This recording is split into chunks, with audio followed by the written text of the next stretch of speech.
Welcome to Ask a Property Manager, episode number 117. Disney versus the politicians of the state of Florida. Who will win in a battle over free speech and government oversight? Stay tuned.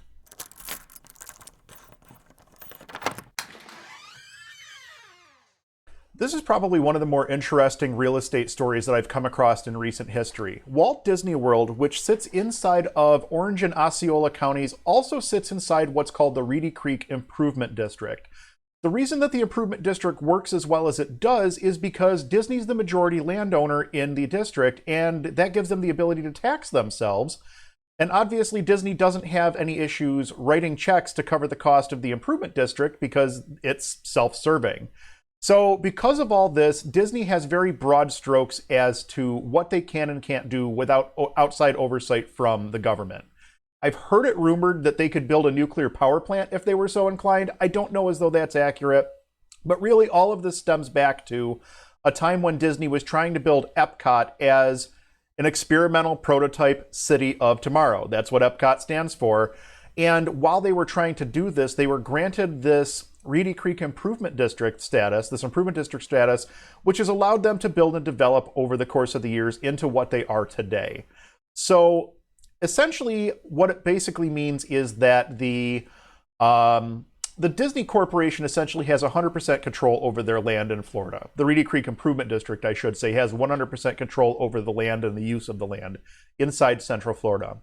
They also provide their own infrastructure in the form of energy generation, infrastructure maintenance on roads, fire, EMS services, sewer, water, etc. Essentially, Disney is set up to self-govern their land inside the Reedy Creek Improvement District, and as a result, they are responsible for providing a lot of the services that would otherwise fall to a municipal level. What's happening here is that Disney has essentially come out and stated that they're not in favor of Florida's new Parental Rights and Education Bill, also being referred to commonly as the Don't Say Gay Bill. Governor DeSantis has responded by pushing legislation forward that will eliminate the Reedy Creek Improvement District, and that legislation has also been passed by the state of Florida House Representatives and Senate at this time, and it only took them 3 days to pass this piece of legislation. Now, obviously this is not a political show, but you can't talk about real estate without brushing up against politics. I'm going to try to limit the focus of this to the real estate end of things here as much as possible. This is going to have a massive repercussion, not just for Disney, but also for all of the residents that live in these two counties, in Osceola County and in Orange County. We're going to go ahead and jump over to a news story here from WFTV Channel 9. This is an ABC affiliate out of Florida. End of Reedy Creek, Disney won't pay more in taxes, but you will. Orange County, Florida. One of the biggest myths circulating on the internet is that the end of the Reedy Creek Improvement District will finally force Disney to pay its fair share of taxes, boosting the economies of Florida and the counties its residents are located in. Let's dispel that rumor right now. Not only is it wrong, it's the opposite that will take effect. This much is true. Reedy Creek Improvement District is an extension of Disney that shields the company from oversights that others have. The theme park operator taxes itself and gives permission to build whatever, wherever, so long as it follows building codes and other state and federal laws. What Reedy Creek isn't a replacement for is the counties that it exists in. Disney will still pay the same property taxes levied by the government and the school district that every other landowner pays. Orange County, for example, collected $40 million from the House of Mouse in 2021, according to tax collector Scott Randolph. So how does Reedy Creek operate its own fire and sewer departments? The special tax district allows Disney to levy an additional tax on itself to pay for those services. The tax, amounting to $105 million per year, is illegal anywhere else in the county, along with the additional $58 million per year that the company taxes itself to pay off Reedy Creek's bond debt. When that district is dismantled on June 1, 2023, Orange County will begin paying for those services and paying off the debt without that special status in place. So just to stop for a second, essentially because Reedy Creek Improvement District exists and Disney sits inside the Reedy Creek Improvement District, that's what gives them the ability to collect this tax. Reedy Creek taxes the landowners, i.e. Disney, and collects that tax. That's what's paying for all of the infrastructure inside the district. The moment that Reedy Creek doesn't exist is the moment that those taxes don't exist, Randolph said.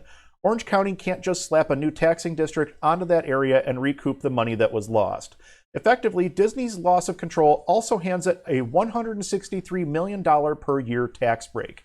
If the entire state of Florida was responsible for covering the whole, each taxpayer would have to cough up roughly $7.50. However, this burden will not be shared equally. Despite zero debate or public comment and the near total opposition of Central Florida's delegation to this maneuver, Orange and Osceola County taxpayers will shoulder the hit alone, leaving both counties staring at financial ruin. Salvaging the budgets won't be pretty. State law prevents the counties from raising sales tax or impact fees to cover the cost. They also must tax all the areas of the county equally, meaning whatever they enact must apply to everyone. That leaves one avenue, property taxes, of which Orange County collects approximately $600 million per year right now. I don't see how Orange County doesn't raise property taxes by 20 to 25%, Randolph said. That's what the county would probably have to do to cover this financial situation. Normally, such a move would be a political poison pill in an election year and go against the typical Republican promise to never raise taxes. Most people expect the legislature to backtrack on their plans in January, paring down some of Disney's unnecessary powers while maintaining Reedy Creek's taxing abilities, which would solve legitimately held complaints about the district's broad abilities while preventing the worst effects of this past week. However, Randolph said some damage has already been done. For one, county and Disney staff will spend the next 9 months or more meeting to discuss how to dissolve the district and transfer responsibility to the counties. The second effect, making businesses think twice about moving jobs to Florida, knowing the state could change the rules overnight if an executive has a different opinion than a politician. They're dissolving something the size of the city of Orlando in 72 hours, Randolph said. That's simply not the way to run a state. So there you have it. There's the article in its entirety. I wanted to bring through that article because it really does highlight just how weird the situation is, because Disney's had that ability for so long and now it's going to be stripped from them. There's a lot to unpack here, but there are basically two main points that I want to mention. The first is that politicians are using their positions to basically govern by revenge. A corporation was unhappy about a piece of legislation and chose to speak up about it, which happens literally all day, every day in the form of lobbyists. We see it at every level of government. The government decided to respond by attacking this business. Not the brightest move from a political standpoint, at least in my opinion, especially when you're talking about a business that has the scope the size of Disney. Disney is either the largest or second largest employer in the state of Florida. So like it's a large corporation you're doing battle here with. Secondly, and more so than the political repercussions of this, I have to wonder just how much thought and research was put into this before it was proposed as legislation. The entire process took something like 3 days from the time the bill was proposed to the time that it had been signed off on by the Florida State House of Representatives and the Florida State Senate. I can't imagine that there was a lot of research that went into what this would actually mean for the state of Florida, and especially what it would mean for the residents before this bill actually was signed.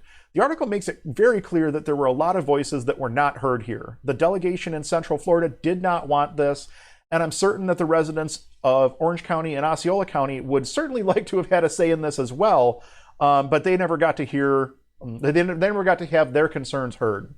Essentially, these counties could wind up in a position, if everything goes through and the improvement district is eliminated in June of next year, as they're discussing, these counties could wind up in a position where their residents have to swallow an increase just in Orange County. This isn't even covering stats for Osceola County, but just in Orange County, it would be another $163 million per year in tax increase that needs to go into effect on top of the $600 million that they're already currently collecting.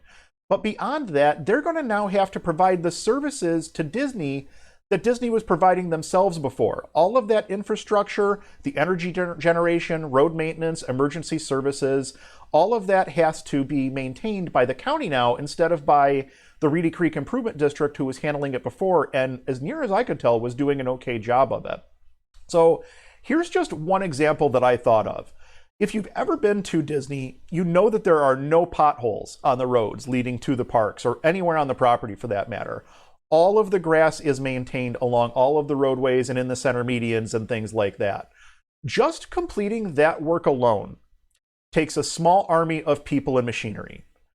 And all of that is now going to become the county's problem. You can immediately expect a reduction in those services because the county's not going to be able to compete with the House of Mouse when it comes to being able to tackle that level of work. Potholes and uncut grass don't necessarily seem like a big deal, but Disney is all about image. So if you're going to put them in a position where you're going to provide a less than pristine service, they're not going to stand for it. Disney is not going to tolerate less than pristine conditions outside their parks. That's why they made the moves to acquire so much land at the beginning of all of this, was so that they could control every aspect of their parks and of the resorts and of their land. So we're going to be watching this story intently over the course of the next year or so, and we'll certainly keep you updated. I'm a big Disney nerd, and I'm obsessed with the Reedy Creek Improvement District and how Disney operates within it, and I have been for years. So this is definitely something I have a big interest in personally, and we'll be keeping you appraised as to what's going on as time goes on here.